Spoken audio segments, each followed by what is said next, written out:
بەناوی خوای گەورە سڵاوتان لێبێت بەڕێزان. کۆمەڵی ئیسلامی و بزوتنەوەی گۆڕان لە هەوڵی چڕوپڕدان بۆ پێکهێنانی حکوومەتی ڕزگاری نیشتیمانی. ئەم هەوڵەی کۆمەڵی ئیسلامی بزوتنەوەی گۆڕان بۆ دەرباسبوونی قۆناغی ئێستایی هەرێمی کوردستانە لەو بارودۆخی کە تێکەوتووە. بە میواندارێک لە بەڕێزان هاوژین عومەر بەرپرسی ناوەندی هەڵبژاردننی کۆمەڵی ئیسلامی و شیروان برای مخواز ئەندامی جباتی نیشتیمانی بزوتنەوەی گۆڕان تاوتوی ئەم پرسە دەکەین. سەرەتا راپۆرتێک دەبین دواتر لەگەڵ میوانەکانمان درێژە بەم پرسەدەی. کۆمەڵی ئیسلامی و بزوتنەوەی گۆڕان لە هەوڵی چڕدان بۆ دروستکردنی حکوومەتێکی ڕزگاری نیشتیمانی. بۆ ئەو مەبەستەش دەستیان بە کارەکانیان کردووە بۆ پێکهێنانی بەرەیەکی نیشتیمانی و کۆکردنەوەی هێز و لایەنەکان لەو بەرەیەدا. فاروق عەلی ئەندامی سەرکردایەتی کۆمەڵی ئیسلامی ڕای دەگەێنێت کۆمەڵ و گۆڕان لە هەوڵی پێکهێنانی بەرەیەکی نیشتیمانین بە ئامانجی دروستکردنی حکوومەتێکی ڕزگاری نیشتیمانی بۆ ئەوەی لە زووترین کاتدا هەڵبژاردنێکی پاک بەڕێوە بچێت. دەبێت ئێستا بە تایبەتی گۆڕان و کۆمەڵ هەوڵی خۆیان بگرنە بەر و بەرەیەکی ڕزگاری نیشتیمانی ڕابگەێنن، هەرچی زووترە داوا بکەن بەوەی کە پێویستە سەرۆکایەتی هەرێم هەڵوەشێتەوە، پێویستە حکوومەتێکی ڕزگاری نیشتیمانی پێک بهێنرێ و ئەم حکوومەتە هەوڵ بدا لە ماوەیەکی زۆر کەمی دیاری کراوە هەڵبژاردنێکی پاک و بێغەل و غەش ئەنجام بدرێ و جارێکی کە دەسەڵات و هەیمانە بگەڕێتەوە بۆ دامەزراوە شەرعی و یاساییەکان کە پەرلەمانە و ئەو پەرلەمانش بتوانێت حکوومەتێکی یەکریزی نیشتیمانی پێک بهێنێت. لەلایەکی دیکەوە دوای تەوابوونی کۆبوونەوەی جفاتی نیشتیمانی دکتۆر شۆڕش حاجی وتەبێژی بزوتنەوەی گۆڕان لە کۆنگرەیەکی ڕۆژنامەوانیدا ڕایگەیاند گۆڕان و کۆمەڵ لە هەوڵێکی بەردەوامدان بۆ کۆکردنەوەی هێز و گروپی دیکەی تر بە ئامانجی جێبەجێکردنی ئەرکەکانی ئەم قۆناغا لە سەروی هەمویانەوە هەڵوەشاندنەوەی کابینەی هەشتەمی حکوومەتی هەرێم و پێکهێنانی حکوومەتێکی ڕزگاری نیشتیمانی. بزوتنەوەی گۆڕان لەگەڵ کۆمەڵی ئیسلامی لە هەوڵێکی بەردەوام داین بۆ کۆکردنەوەی هێز و گروپی تر. ئێمە چەند ڕۆژێکە لە کۆبوونەوەی لە کۆنتاکتی بەردەوام داین ئێمە و کۆمەڵی ئیسلامی لەگەڵ هێز و لایەن و گروپ و سیاسیەکانی تری هەرێمی کوردستان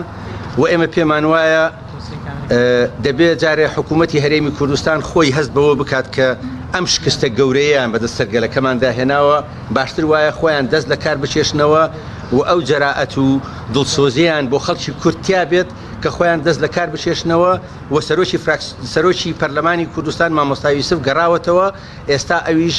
لەگەڵ فراکسیۆنەکان و سەرۆکی فراکسیۆنەکان دەکەوێتە گفتوگۆی بەردەوام بۆ ئەوەی لە پەرلەمانی کوردستان ئەم حکوومەتی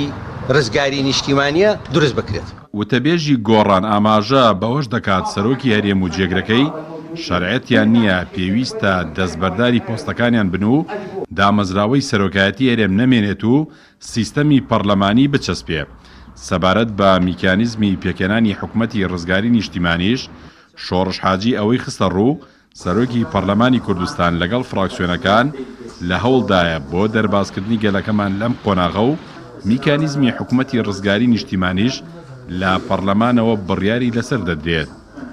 کۆمەڵی ئیسلامی بزوتنەوەی گۆڕان وەک دوو هێزی کاریگەری گۆڕەپانی سیاسی کوردستان دەمێکە خەریکی کار و پرۆژەی هاوبەشن بۆ ئەنجامدانی گۆڕانکاری و چاکسازی لە هەرێم. دوای شکستەکەی 16 و 17 ئەم مانگەش کە پارتی و یەکێتی بەشێکی زۆری خاکی کوردستانیان لەدەستدا بەو هۆیەوە هەرێم کەوتوتە قەیرانەوە، ئێستاش کۆمەڵ و گۆڕان دایانەوێ لە ڕێگای پێکهێنانی حکوومەتی ڕزگاری نیشتیمان گەلی کوردستان لە قەیرانەکانی ڕزگار بکات.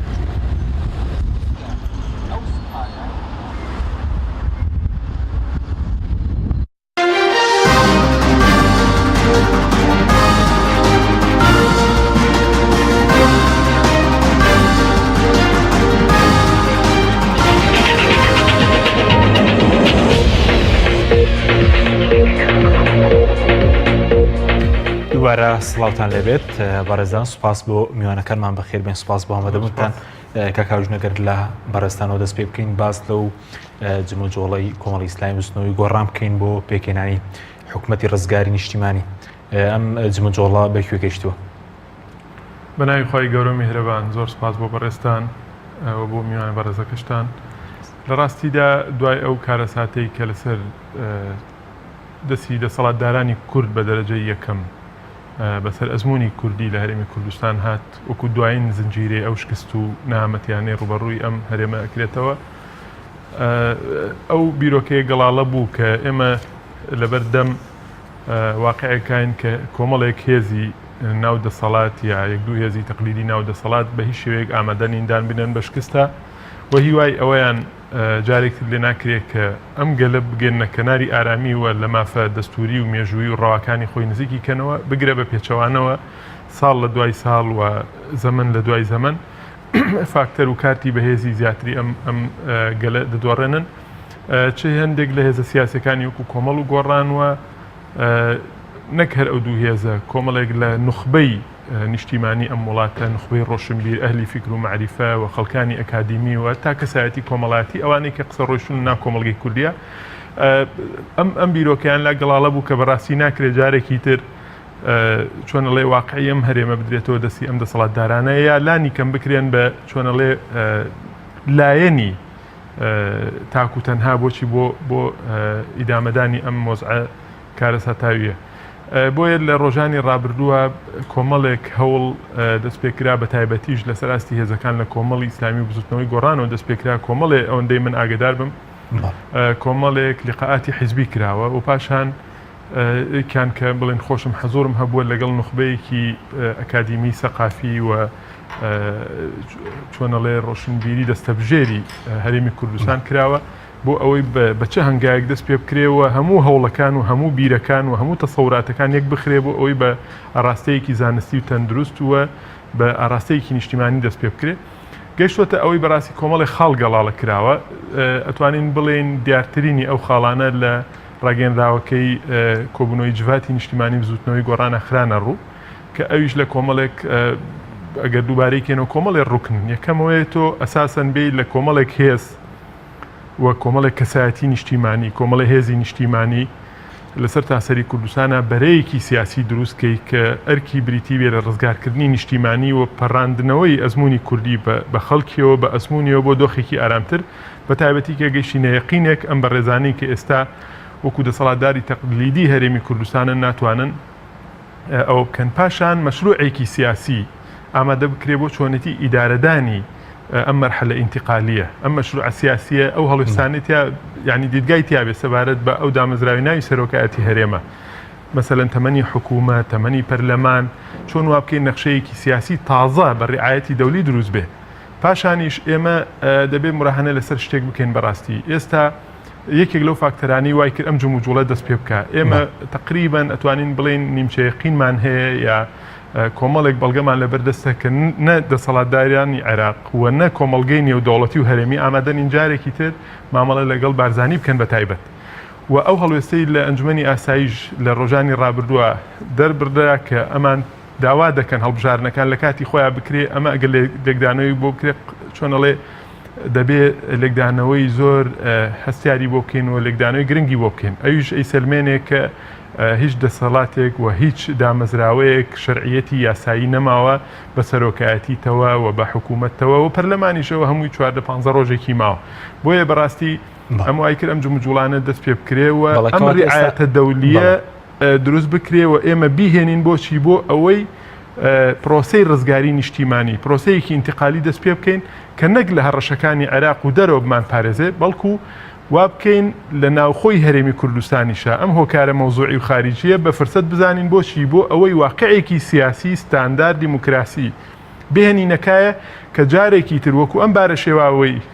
لە ساڵانی ڕابردووە هەبوو هەموو سەرچاوەکانی هێز هەموو سەرچاوەکانی دەسەڵات نەکەوێتە دەستی لایەنێک و بالانسی هێزتێک بچێ و جارێکی تر سەری ئێمەش و ئەو میلەتەش با بە فەتارایە و کۆی کە بەتایبەتی لەسەر دەستی پارتی و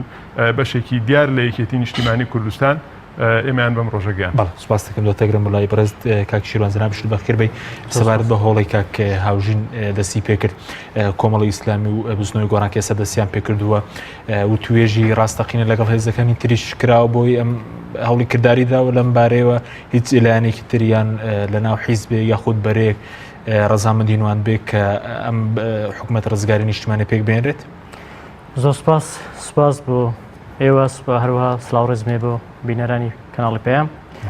وڵا لە ڕاستیدا دەمەوێت پێشەوەی کە وەڵامی پرسیارەکە بدەمەوە ئەم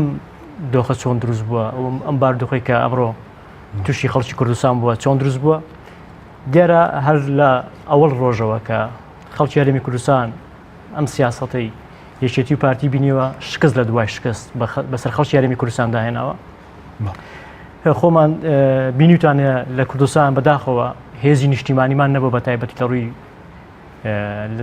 دام و دەستگایشی نیشتیمانیمان نبووە چ لە ڕووی پێشمەرگەوە دەبینین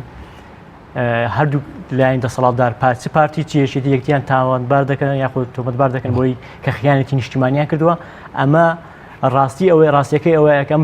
هێزی پێشمەرگە بەداخەوە دابش بوو بەسەر حیزب و لایەنە سیاسەکاندا لەناویانشە بەسەر گروپیشە دابش بووە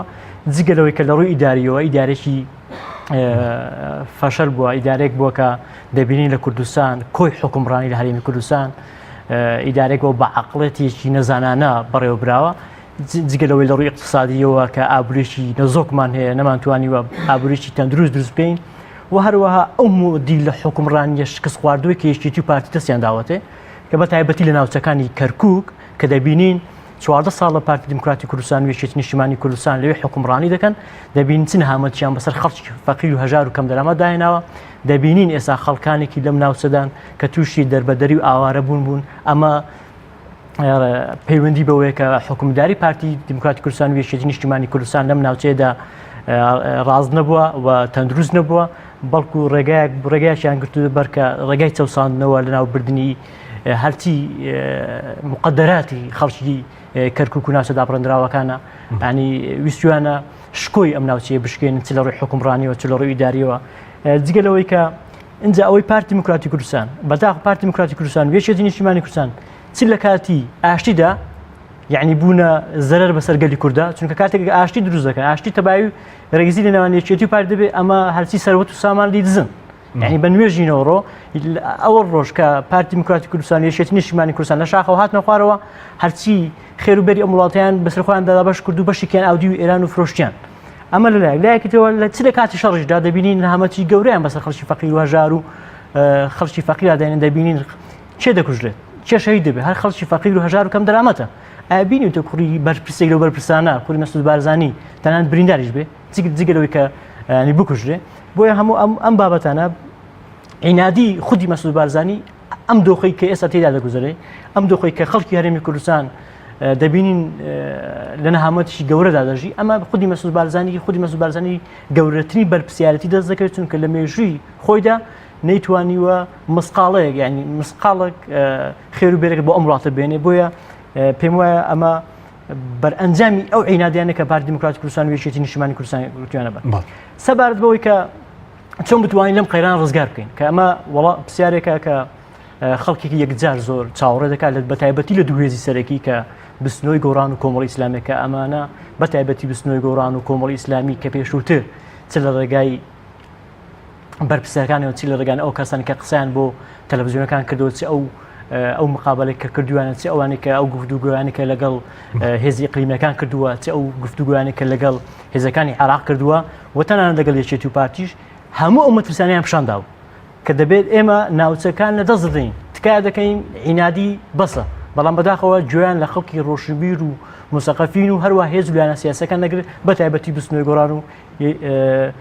کۆمەڵی ئیسلامی کە دەورێکی کاریگەریان بۆ لە بەرچاوڕوونیاندایە پارتی دموکراتی کوردستان و یەکێتی نیشتیمانی کوردستان ئەسڵەن دەبووە پارتی یەکێتی زۆر مەمنون بان کە بستنەوەی گۆڕان و کۆمەڵی ئیسلامی ئەم شانیان بەڕوون دەکات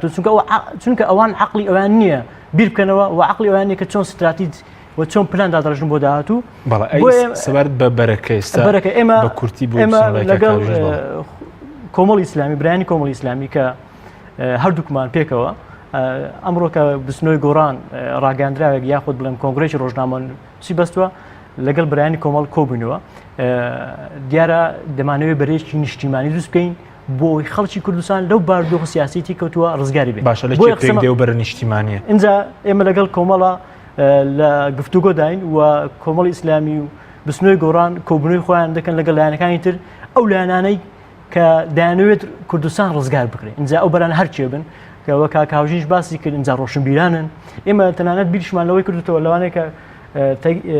تەیدی ئەوم لەگەڵ بکاتەوە کە ئێمە بیریشمانەوە کردەوە ڕۆژنامەنووسانی بەتوانە حاکمی بەتوانە کەسانی پسپۆڕی بەتوانە مامۆسایانی زانکۆی بەتوانە لەگەڵ ئەم بەرەی نیشتیمانیە بن و چۆن بتوانین لەم قەیرانە سیاسی کە هەرێمی کوردستانی تێکەوتووە ڕزگارمان ببێ بۆیە لەمڕۆوە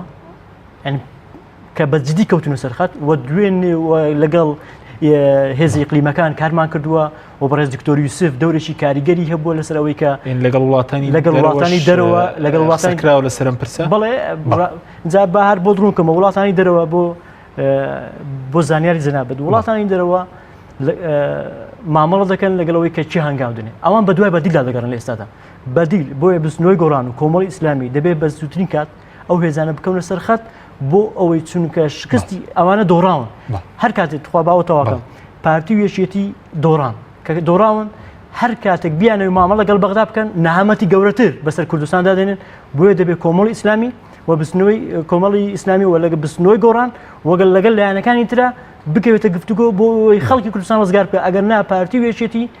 بەتایبەتی بەشێکی یەکێتی نەهامەتی گەورەتر بەسەر خەڵکی کوردستان دێنن چونکە بینیمان زیاتر لە 16 قەزا و 44 ناحیە کە دەکاتن نیوەی خاچی کوردستان ئەم بەرادرانە دۆڕاندیان بەڵێ سوپاس دەکەم کاژین پێشتر ڕخنەی ئەوە لە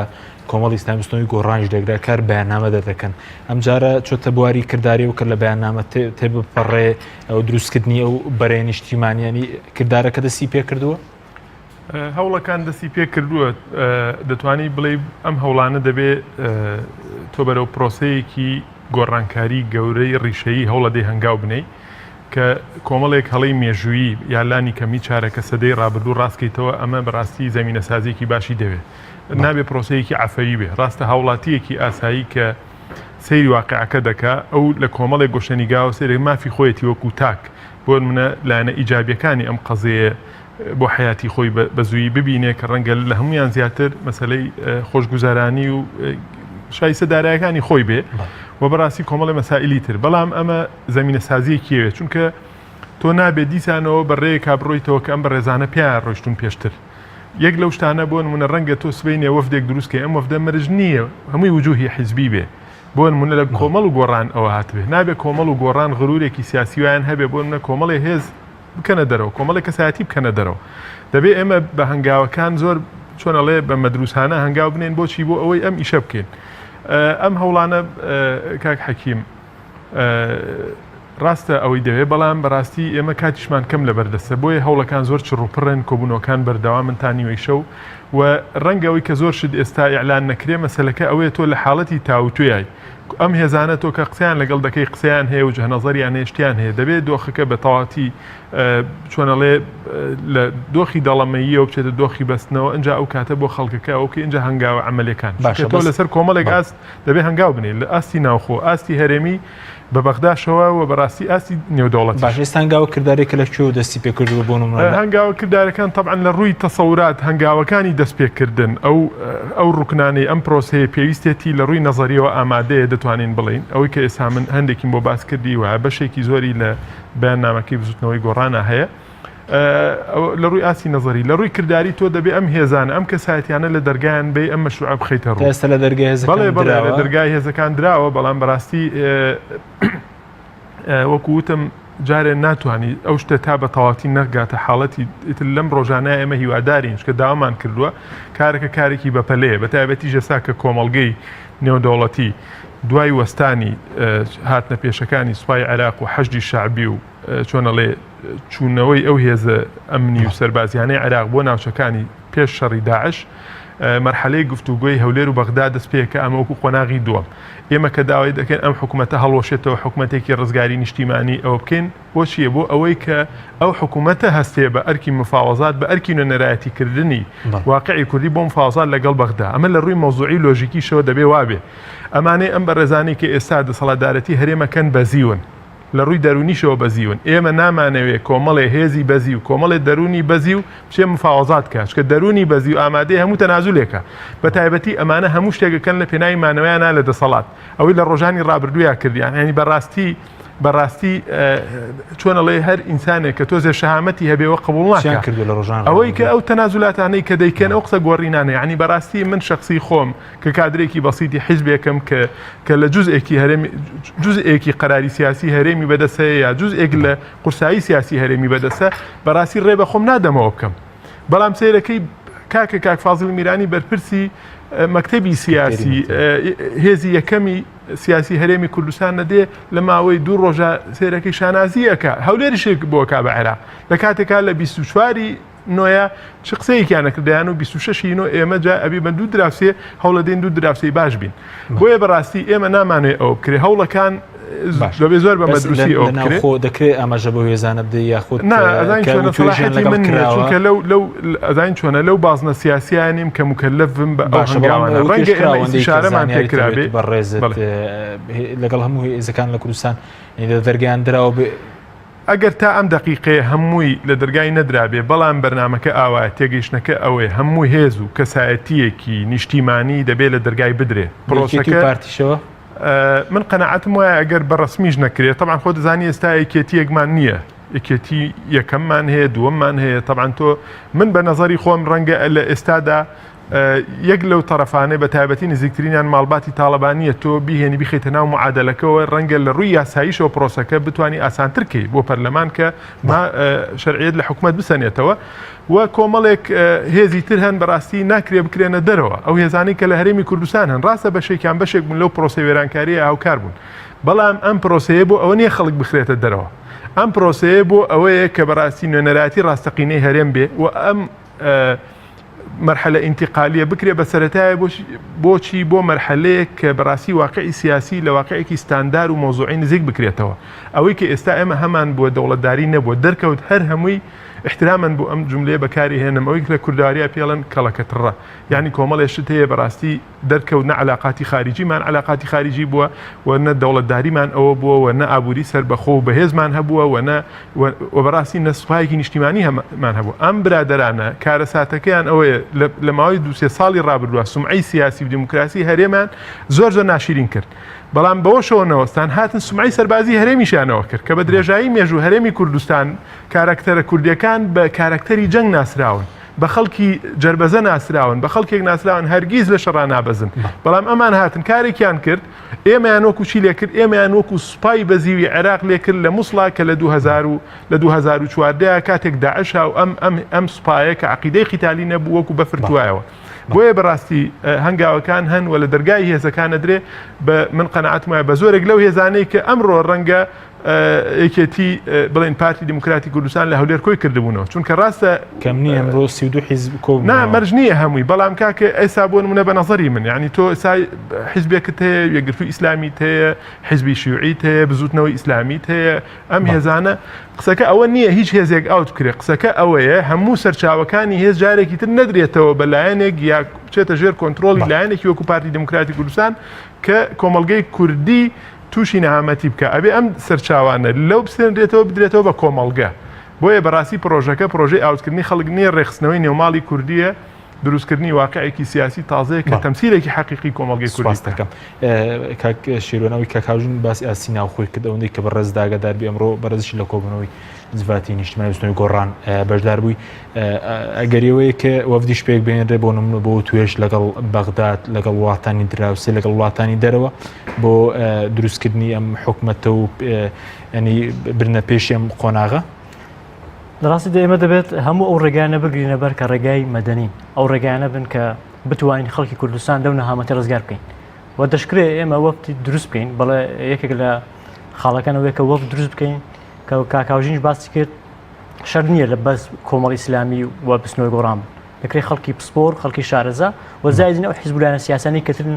کە لە هەرێمی کوردستان وجودیان هەیە و ئەوانەی کە دەیانوێت کوردستان ڕزگار بکەن لەو نەهامەتیان اینجا هەر کەسێک لەگەڵ ئەو بۆچوونەیدایە بۆچوونی بستنەوەی گۆڕان و کۆمەڵی ئیسلامی و کە لەگەڵ ئەوەیدایە کە کوردستان ڕزگار بکرێت لەو نەهامەتی هەیە بەڵام بۆچی پێتان وایە تەنها ئێوە لەسەرەوەن کەم بەرێ کوردستان ڕزگار دەکات جا بینیمان هاوڕێجان ئێمە لە ڕابردوودا ئەوان تاقیکرانەوە پارتیوێشێتی حکومڕانیان تاقیکراوەوە کە شکستیان هێناوە اینجا دوای ئەو دێتە سەر ئەو هێزولایەنە سیاسیەکان کە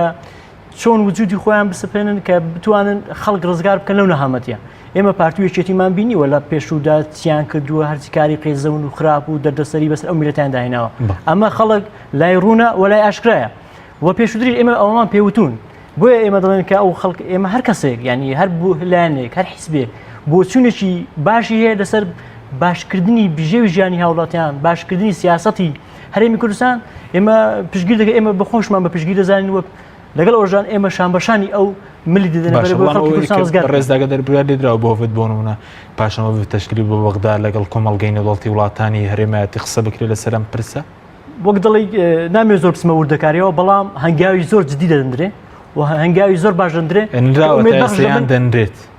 نراوە و دەژنێرە بە تایبەتی لە دوای ئەوەی کە ئەم ڕزبات نیشتمانی کۆ بووە بە تایبەتی لەسەر ئەو خاڵانە ڕێککەوتون کە لەگەڵ کۆمەڵی ئیسلامیە باس کراوە و لەگەڵ هێز لایەنەکانی تریشا باس کراوە و لە دەرگاشیان درراوە و گفتوگۆشیان سەکراوە بۆ وەڵامیان هەبووە هێزەکانی تر اینجا دەبێت ئەمە لە خودی خۆیان پرسی بەڵام بە شێوەیەکی واگەدار وەڵامی ئەرێنی هەیە لە هێزەکانی وەڵامی زۆر باشەیە و پشتیوان بەخوای گەورە ئەو خەڵکە ڕزگار دەکەین لەو نەهامەتی کە هەیە بەڵام ئەوەی کە دەمەوێت ئەوە تاوا بکەم کە زۆر گرینگە کە ئێمە بەداخەوە دەڵێم ئەو نەهامەتی کە بەسەر لەم ڕۆژانەدا بەسەر هەرێمی خەڵکی هەرێمی کوردستان داهاتووە پارتی و یەکێتی خۆیان لەم باردوخە بەرپرسیارن و خۆشیان ئاگدارن لە هەموو ئەو باردوخایان بەسەر خەڵکی کوردستان هاتووە چی یەکێتی نیشتیمانی کوردستان و چ پارتی دیموکراتی کوردستان لە چی ئاگدارن سیرکە لەوەی کە پاشکشیان کردووە لەم ناوچانەدا چونکە لە ساڵ 2016 ئەمریکا خودی مەسعود بارزانی کۆبووتەوە و ڕێکەوتنامەیان ئیمزا کردووە اینجا نازانم لە نەزانی خۆیان بووە ئیمزایان کردووە کە لەم ناوچانە پاشکشی بکەن و زائیدەن لە کۆبوونەوەکەی دوکان 38 ئەندامی سەرکردایەتی یەکێتی نیشتیمانی کوردستان بە خودی مەسعود بارزانی وتووە ئێمە لەم ناوچانە پاشەکشێ دەکەین لەبەر ئەوەی مەترسی لەسەر ئەم ناوچەیە ئەگە پارتی دیموکراتی کوردستان دڵێ ئاگەم لەو ناوچە نییە ئەی بۆچی ناوچەکانی مەخمور و شنگالی چۆڵ کرد و زائیدەن جگەلەوەی خیانەتیان کردووە لە کوردستان خیانەتیان لە برادەکانی خۆشیان کردووە پێ چۆڵکردنی کەرکووک و مەخمور و شنگالیش بەڵێ هەردووشیان ئاگدار هەردووشە بۆ چوونیەوە بڵێ خیانەوەی چێت و خاک دۆڕێن خیانەتیان یان نازانم ئەوەی کە سەردەی مێژنەکانە ڕوویداوە بە هەمان نەمەدیشیان کردووە بەڵام ناوەکانیان گۆڕاوە ئەمیان سەر بە دەوڵەتی عوسمانی ئەویشیان سەر بە دەوڵەتی فارسیە بەڵام ێستا ناوەکانیان گۆڕاوە کە بوویتە تورکیا و ئێران یعنی هیچ لە مەوزوعەکە نەگەڕا هەمان سیاسەتی مێژنەکانیان گرتوتە بەر اینجا جگەلەوە پارتی و یەکێتی لەم ناوچانەی کە کردووانە لە بەتایبەتی لە ناوچەکانی کەرکوو کاکە بۆ زانیاری جەنابێت لەوانەی خەڵکی باش بزانێ ئەوان لەسەر پردێک شەڕیان بوو دایانگو دەبینی وەی زەر بێ یەشاندەوەی سەوزیان بوو لە کەرکوو یعنی بۆی ئێستا دەشبینی کە کاتێکە هێزی عراقیان دەچنە ناوچەکانەوە عربەکان پێشوازیانە دەکەن یعنی جگەلەوەی کە نەیانتوانی خزمەتی کورد بکەن نەیانتوانی عربەکان بەلای خۆیان داڕا بکەشن بۆی بتوانن کەرکوو بگەڕنە سەر ناوچەکانی هەرێمی کوردستان بیرتانە لە نەورۆز شەڕیان بوو لەسەرەوەی چی ئاگری نەورۆز هەڵدەکات تۆ بەو نەمەڵتە ئیشکردنە ناتوانانی حکومداری بکەیت ناتوانانی وڵات بەڕێوەبەری چونکە ئەوانە لە ئەسڵدا کە ویستوانە حکومداری بکەن یاخود بەڕێوەبردننی وڵات بەڕێوەبرن ئەوانە تەنها هاتوون سکی خۆیان تێکردووە و خەڵکیشان لە برسان کوشتووە بەداخەوە دەڵێم بارزانی کە لە پێشودا پێش ڕیفراندۆم دەیوت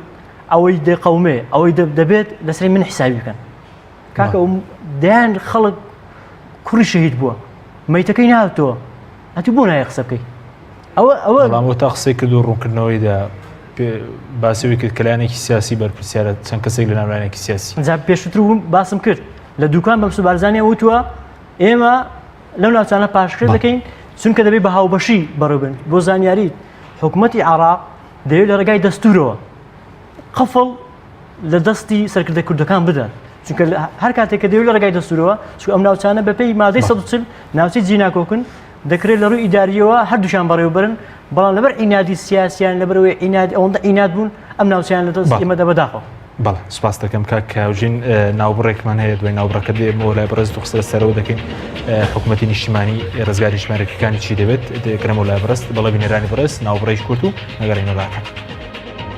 بەرنامەی ئەمڕۆ با سپۆنسەری کۆمپانیای ئەسێ بۆ بازرگانی مۆبایل شیری ئەڵتونسا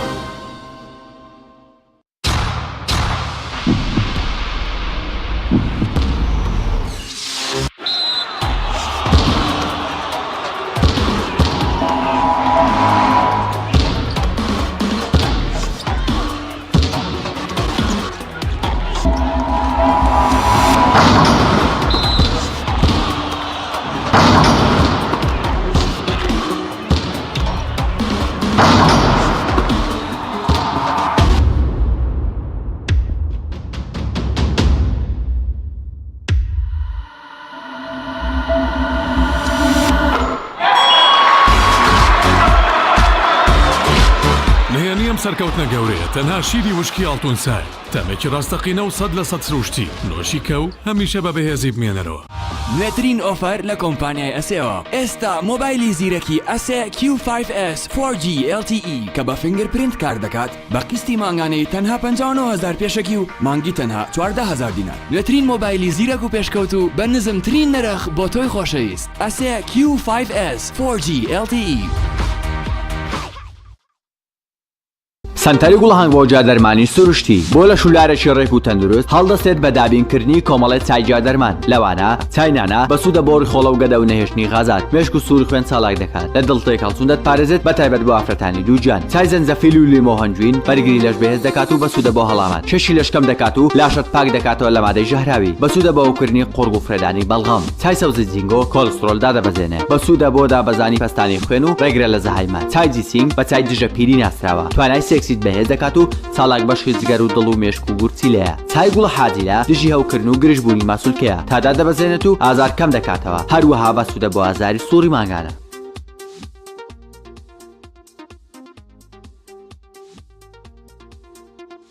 کۆمپانیای دنیا دیکۆر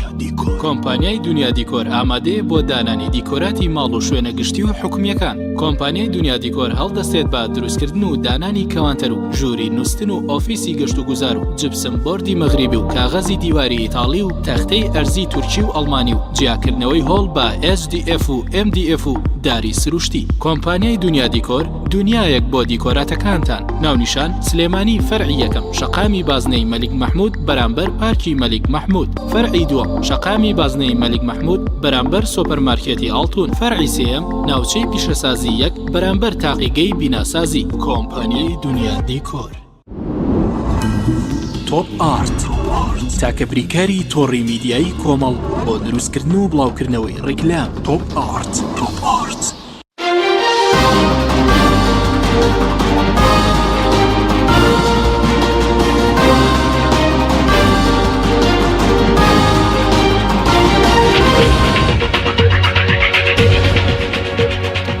دووبارە سڵاوتان لێبێت بەڕێزان کاکاوژنەکە بگرێمەوە لای بەڕێز پێشتر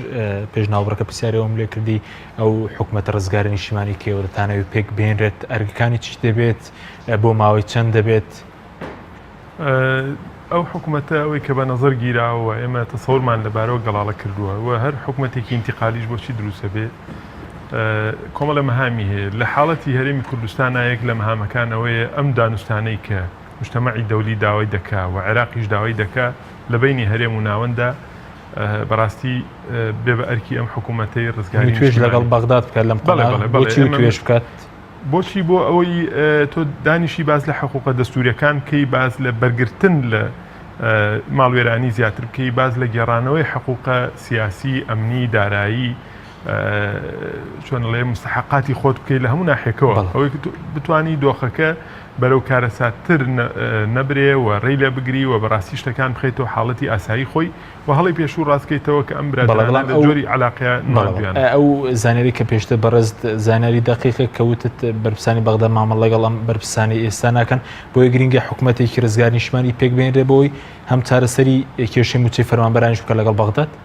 بەڕێی من دووسێش دەیسەلمێنێ کە نەک حکوومەتی بەغدا بەڕاستی کۆمەلگەی نێودەوڵەتیش مامەڵە ناکە. یەک لەوە بەشێک لە تەسریحاتی خۆیانە ئەگەر بە غێر مباشیریا لە لیقاعاتی جانبی باسییان کردبێ. بەشی دووهەمی ئەم سیلسیلەی ملاحقات و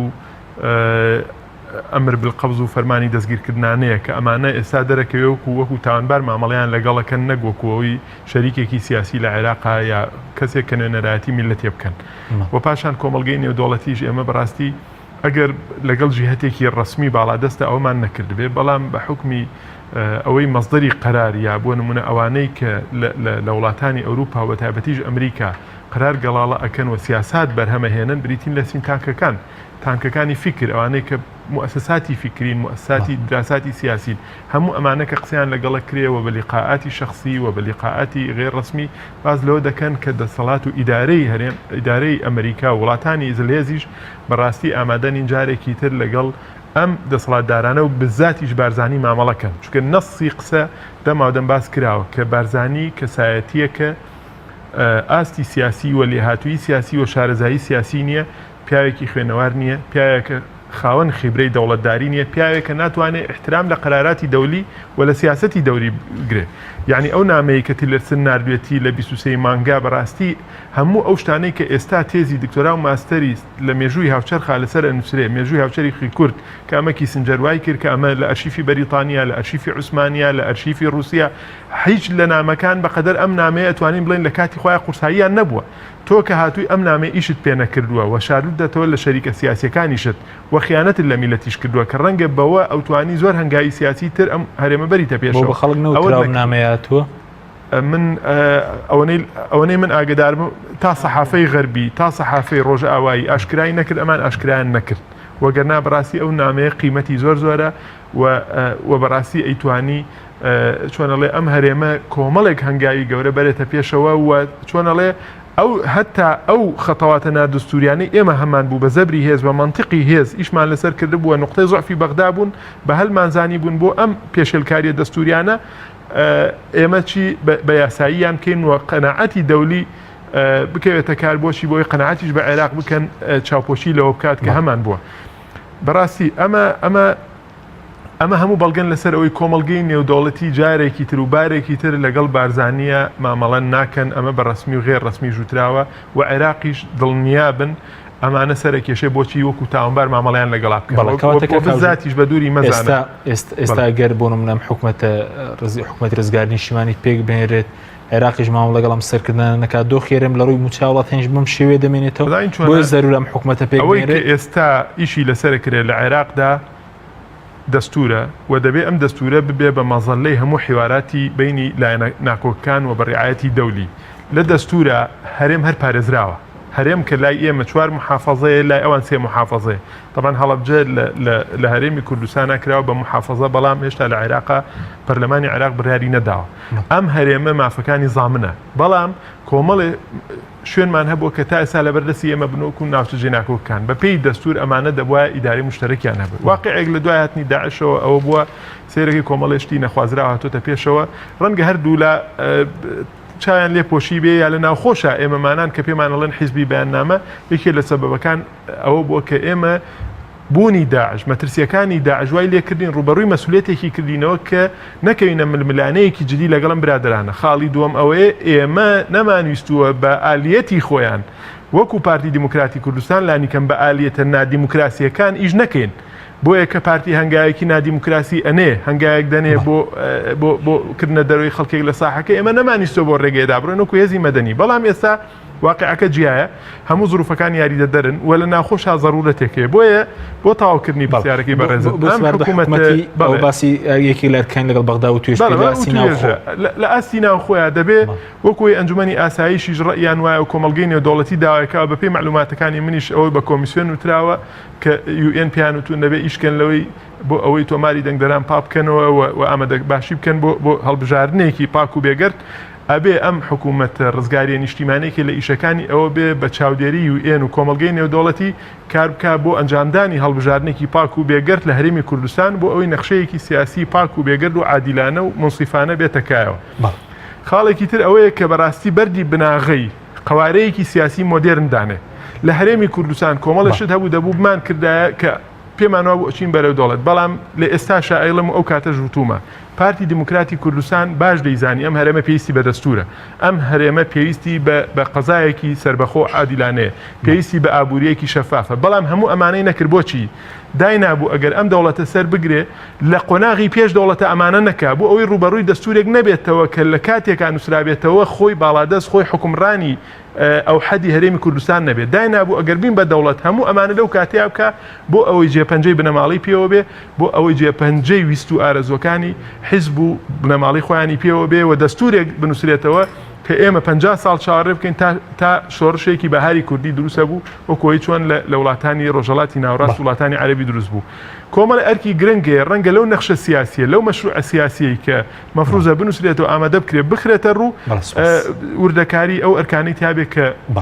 حکوومەتێکی ڕزگاری نیشتیمانی لەم دۆخی هەرێمی کوردستانە مەفروز بێ. سپاس دەکەم کاک شیروان سەبارەت بەوەی کە ڕەنگە خەڵک بڵێن بەبێ چێتی و پارتی دەتوانرێت مە بکریا خود ئەگەری چێتی و پارتی ناتنە پێشەوە بۆ بژاردێ گۆڕان و کۆمەڵ بژاردەی تریان لە بەردەمدایە؟ بەتەکیت کۆمەڵی ئیسلامی چ بستنەوەی گۆڕان ئێمە هەوڵ دەدەین کە هەموو ڕێکاری مەدەنیانە بگرینە بەر بژاردەی مەدەنی هەمووی بژاردەی مەدەنی یەکێکە لە گرنگترین ئەو بژاردە سەرەکیانەی کە ئێمە دەگرینە بەر چکە بۆ زانیاری ئێمە چونکە بۆ زانیاری پارتی وێچێتی هەمیشە دایانەوێت کێشە و ململانە دروستکە چونکە وەکو ئەو پێندە کوردی وایە دەڵێ دەست حەزی لە بازاڕی شێواوە چونکە ئەوانە سول و بابەت دەبین بۆ ئێمە ڕێکاری مەدەنی دەگرینە بەر هەموو ئەو ڕێکارە مەدەنیانەش کە زۆر فشاری مەدەنی چونکە دواتر فشاری مەدەنی جم و جۆڕشی یەکجار گەورە دروست دەکات بە تایبەتی لە ڕووی نێودەوڵەتیەوە کە یەکێک لە بژاردا هەر بەهێزەکان هەر کاتێک پارتی یەکێتی نهاتنە پێش هەر پێشتم سێری یعنی پارتی یەکێتی نیانە پێش لەبەر ئەوەی من کاتی خۆی لە مەستر بووم لە ئەسکەندەریە هەمومان دەزانین مەستر تقریبا وڵاتێکی تا ڕادێک دواکەوتووە پارێزگاری ئەسکەندەریە یەک مناڵ بەهۆی لافاوە خنکە دەستی لە کار کێشەیە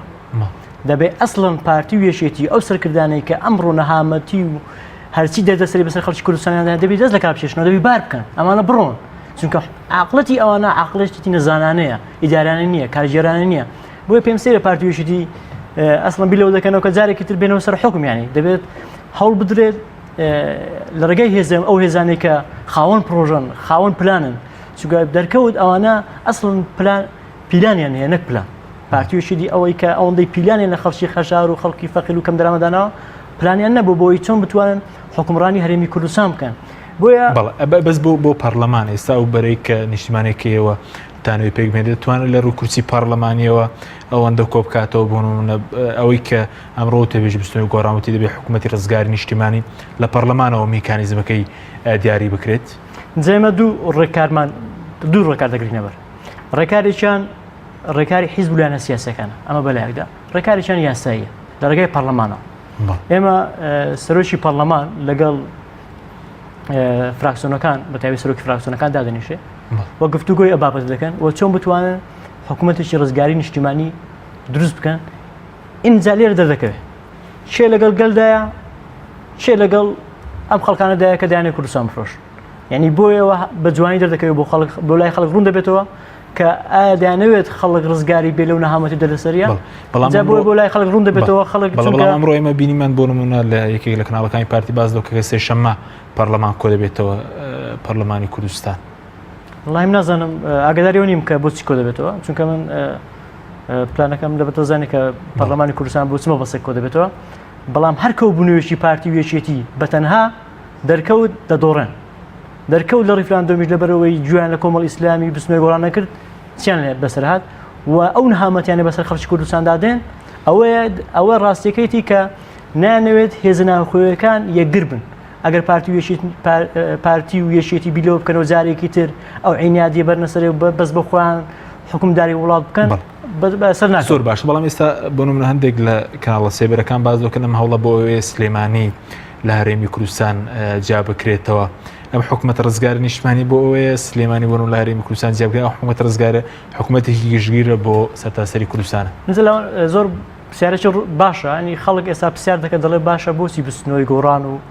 لەگەڵ کۆمەڵی ئیسلامی بیر لەوە دەکاتەوە کە حکوومەتێکی ڕزگاری نیشتیمانی دروست بکە تەنان لەگەڵ پارتی و یەکێتی ئێمە دەمانەوێت لەو مەترسی ڕزگارمان بێت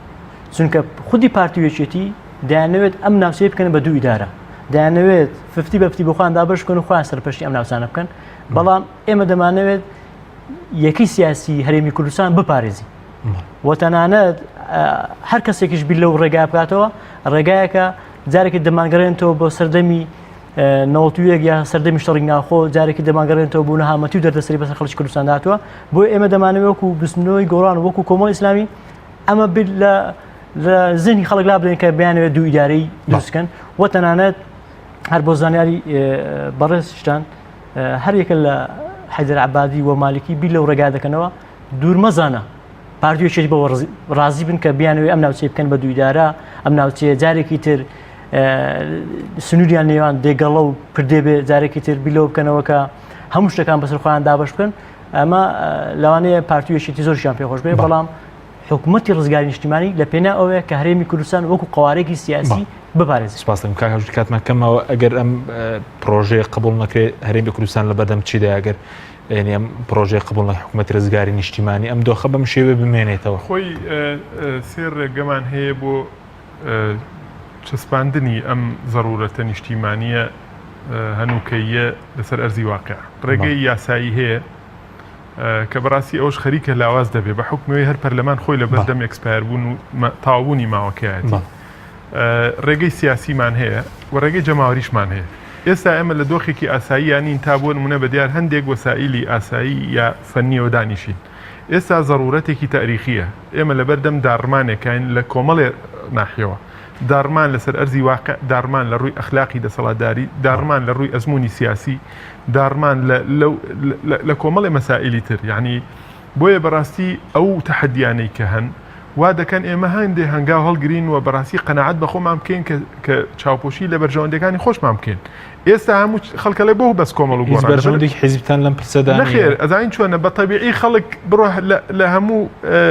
شارع بپرسە هەر ئەوڵە کاکە کۆمەڵ و گۆڕان چیەکە. بۆیە بەڕاستی شتێکی تەبیعیە کۆمەڵ گۆڕان ئەمە ئەبن بەسەر چاوی ئەم قەزیە. خۆ خەڵک نایە جارێکی تر بۆ نمونە چاوەڕێیەکێتی و پارتی بکە ئەوەی بۆ بکەنەوە. ئەمە شتێکی تەبیعیە خەڵک لە دەرگای کۆمەڵ و گۆڕانی ئەو چاوەڕوانی لە کۆمەڵ و گۆڕان هەبێ. بەڵام بەڕاستی ضرورەتی سیاسی، ضرورەتی یاسایی و ضرورەتی چۆنەڵێ ئەخلاقی و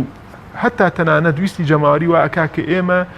مل بین بە ئەو قەزێ. ئەگەر ئەمە هاتوو یەکێتی و پارتی ملیان نەدا وەکۆی ئێستا پارتی هەستەکەی هەنێ پەلەقاژە دەکا کە خۆی دەزانێت ئێستا چی ڕوبەڕووی ئەبێتەوە لەسەر کۆمەڵێەوە تەرئیشی کرد. هاتووە بۆ نمونە شەڕی پردەی ئەوە کرد بۆ ئەوەی واقعێک دروستکە نائارامیە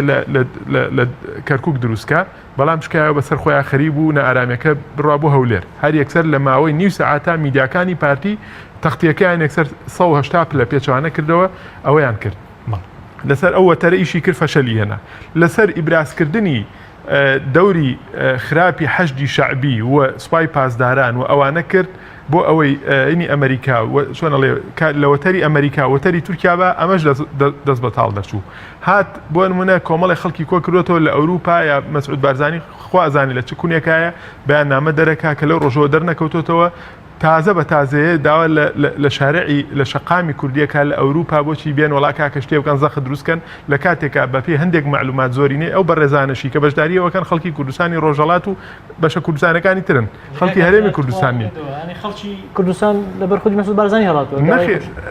بەڵێ ئەویان وایە ینی لەبەر ئەو نایەتە سەرجادە ڕەنگە لەبەر کۆمەڵە مەسائلی تر و پاشانیش ئەم هەوڵی ئەمڕۆ کە بەحساب 32 هێزیانەوە کردووە کە ڕەنگە ئێستا ئێمە تا بەیانی دانیشین دەدانیانمان بۆ نەبژێرێ ئەم نۆزدەیە بۆ زاوزەی کرد بوو بە 32 نۆزدەی 22 لە کاتی ئەنجومەنی باڵای ڕیفراندۆمەکەیە ئێستا بووبەوە. قسەکە ئەوەیە ئەگەر نەکرێت بە تەکید کۆمەڵ و گۆڕان و ئەو هێزانەی تر کە داخلی و بەرە نیشتیمانی ئەبن ڕەنگە وەسائلی تریان لەبەر دەست بێ وەکو زەختی جەماوەری وەکو زەختی کۆمەڵگەیی کە بتوانن ناچاریان زۆر بەکوتێک شتێکت مابێت زۆر بەکوتی. وەڵامە ئەوەی کە گرنگە خەڵکی کوردستان باش بزانێ ئێوە بستنەوەی گۆڕان و کۆمەڵی ئیسلامی بەردەوام دەبێت لەو خەباتە مەدەنیانی کە هەیەی لە پێنە ئەم هەمووشان لە پێنا و خزمەتکردنی خەڵکی کوردستانە لە پێنا و حیزب و شخصی دانێت تەنها لە پێنا و بەردەوەندی هەوڵەکەندە. سپاس بۆ بەڕێز شیروان ئیبراهیم خواست ئەندامی زیباتی نیشتیمانی بستنەوەی گۆڕان هەروەها هاوژین عومەر بەرپرسی ناوەندی هەڵبژاردننی کۆمەڵی ئیسلامی. سپاس بۆ بینەرانی بەڕێز سپاس بۆ هاوکارانم خواتەوە.